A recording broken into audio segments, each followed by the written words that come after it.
Bonjour, Jean-Luc Bonabo, directeur général de l'OPH de Seine-et-Marne, premier bailleur du département avec 17 000 logements sur un territoire très étendu puisque c'est la moitié de l'Île-de-France. Alors on peut dire que historiquement on travaille depuis toujours avec le 1% logement, mais au fil des années, avec une participation accrue de celui-ci dans le financement de nos opérations, on a renforcé nos liens et nos méthodes de travail avec le 1%.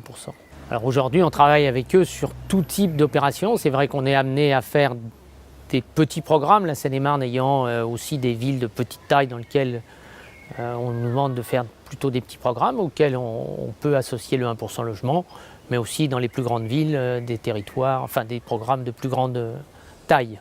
Et on a un collecteur historique qui était le CIL 77 qui a intégré maintenant le Procilia, donc qui est plutôt l'interlocuteur privilégié pour le 1%. Mais on est amené à rencontrer d'autres collecteurs et sur l'année 2013, on a travaillé avec 8 collecteurs différents en fonction des territoires et de l'intérêt qu'ils portent et des entreprises qui les suivent. On peut être amené à travailler avec des collecteurs différents.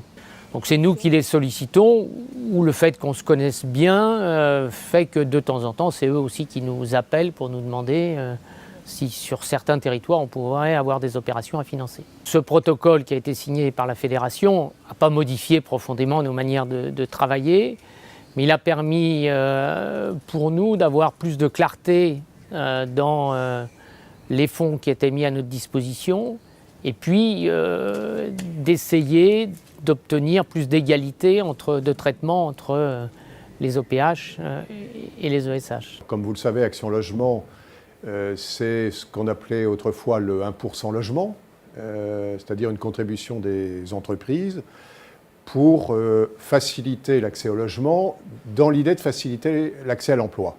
Voilà, notre mission, c'est de faire le lien entre le logement et l'emploi. Je pense que le bilan d'Action Logement pour le financement du logement social est positif en 2013. Nous nous étions engagés à accompagner le gouvernement dans la production de 150 000 logements sociaux et d'emprunter jusqu'à 1 milliard d'euros si c'était nécessaire. Alors, ça n'a pas été tout à fait nécessaire puisque nous avons emprunté 700 millions d'euros parce que le gouvernement n'a pas pu programmer les 150 000 prévus. Mais ça nous a quand même permis de passer nos financements à 1,3 milliard, c'est-à-dire 44% d'augmentation par rapport à 2012.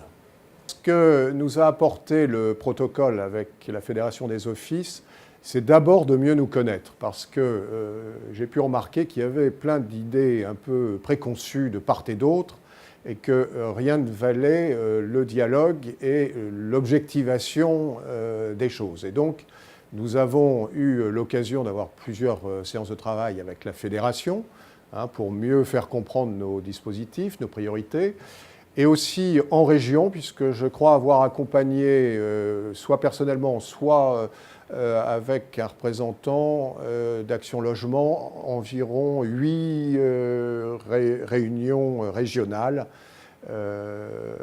qui nous a permis d'être très près du terrain et des questions que se posaient les offices. La Fédération craignait qu'il y ait des offices qui ne soient pas servis par les CIL.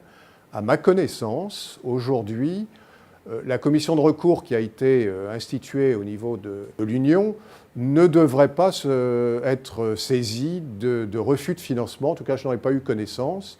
Bien sûr, s'il y en avait, nous les traiterions. Pour le PNRU, les négociations vont prochainement commencer. Ça s'inscrira dans le cadre des négociations avec l'État sur une convention pluriannuelle de 2015 à 2019.